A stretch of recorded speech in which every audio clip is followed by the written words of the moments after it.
नानकटाईचा colour व texture तुम्ही बघू शकता, अगदी अप्रतिम आलेला आहे. अशी नानकटाई जर तुम्ही घरी बनवली तर परत तुम्ही बाजारातून कधीच नानकटाई आणणार नाही. ही नानकटाई किती खुसखुशीत असणार आहे याचा अंदाज तुम्हाला आलाच असेल. हॅलो फ्रेंड्स, आज मी तुमच्यासाठी एक नवीन रेसिपी घेऊन आलेली आहे आणि तिचं नाव आहे खुसखुशीत अशी नानकटाई. ही नानकटाई बनवली जितकी सोपी आहे तितकीच ती टेस्टी आणि खुसखुशीत सुद्धा असणार आहे.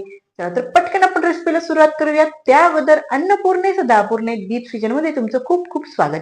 व्हिडिओ आवडल्यास व्हिडिओला लाईक, शेअर आणि चॅनलला सबस्क्राईब करायला विसरू नका.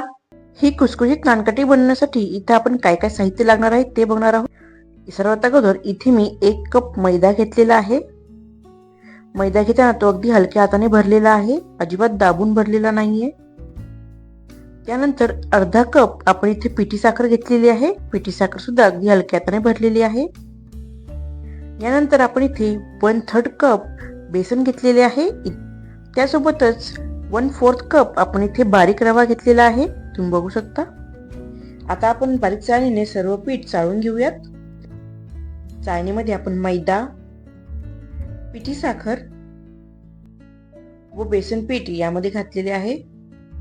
आता आपण चमच्याने सर्व पीठ व्यवस्थित मिक्स करून घेणार आहोत व चाळणीने अशा प्रकारे चाळल्यानंतर ते पीठ अजून व्यवस्थित मिक्स होईल. सर्व पीठ व्यवस्थित चाळून झालेले आहे. आता आपण यामध्ये बारीक रवा ऍड करूया. त्यासोबतच आपण यामध्ये 1 टेबलस्पून विलायची पावडर यामध्ये घालणार आहोत. इथे 1/4 टीस्पून आपण बेकिंग पावडर ऍड करणार आहोत. 1/8 टीस्पून आपण यामध्ये बेकिंग सोडा घालणार आहोत. बेकिंग पावडरच्या निम्मा आपण इथे बेकिंग सोडा वापरलेला आहे. यानंतर आपण ऍड करणार आहोत 1/4 टीस्पून हळद.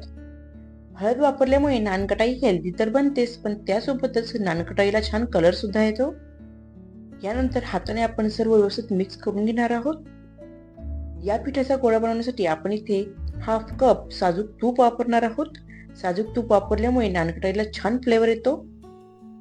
अशा प्रकारे थोडी थोडी साजूक तूप ऍड करून आपण व्यवस्थित याचा पिठाचा गोळा म्हणून घ्यायचा आहे.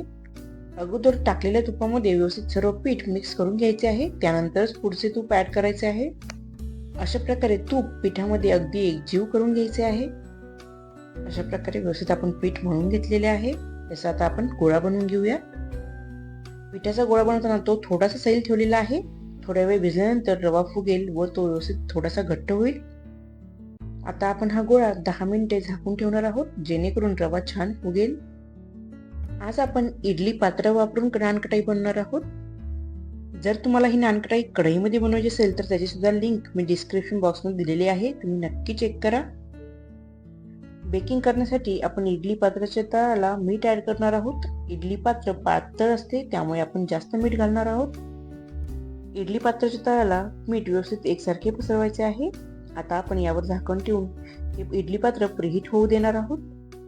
प्रीहीट होण्यासाठी आपण गॅसची फ्लेम लो टू मीडियम ठेवलेली आहे. 10 मिनिटं झालेली आहेत. पीठ रवा फुगल्यामुळे थोडेसे घट्ट झालेले आहे. आता आपण अशा चमच्या साहाय्याने पिठाचे माप ठरवून घेणार आहोत, जेणेकरून आपले सर्व नानकटाई एकसारखे बनतील. इथे मी 2 चमचा मिळून 1 नानकटाई बनवणार आहे. तुम्ही तुमच्या आवडीनुसार छोट्या किंवा मोठ्या आकाराच्या नानकटाई बनवू शकता. यानंतर अशा प्रकारे हातावर रोल करून हलकेसे दाबायचे आहे. यावर थोडेसे आपण बदामाचे बारीक काप लावलेले आहेत. तुम्ही आवडीनुसार यावर काजू, बदाम किंवा पिस्ता लावू शकता. नानकटाईला आकार देताना अशा प्रकारे 2 हातांमध्ये भरभर फिरवायचे आहे व अशा प्रकारे 2 टोक निघाल्यानंतर अलगदपणे ते प्रेस करायचे आहे, जेणेकरून आपल्याला नानकटाईचा आकार मिळेल. अशाच प्रकारे सर्व नानकटाई तयार करून आपण त्यावर अशा प्रकारे बदाम लावून नानकटाई डेकोरेट करून घेतलेली आहे. आता आपण इडली पात्राचे भांडे घेतलेले आहे. त्यामध्ये ज्या ठिकाणी आपण नानकटाई ठेवणार आहोत तिथे सर्व ठिकाणी तूप लावून घेतलेले आहे. अलगदपणे नानकटाई उचलून आपण यावर ठेवणार आहोत. नानकटाईच्या वरतून सुद्धा आपण तूप लावून घेतलेले आहे, जेणेकरून नानकटाईला छान टेक्स्चर येते.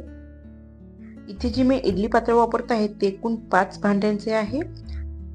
या ठिकाणी सर्वात शेवटचे भांडे न लावता त्यानंतर सेकंड लास्ट भांडे लावलेले आहे व त्यानंतर दुसरे भांडे लावलेले आहे.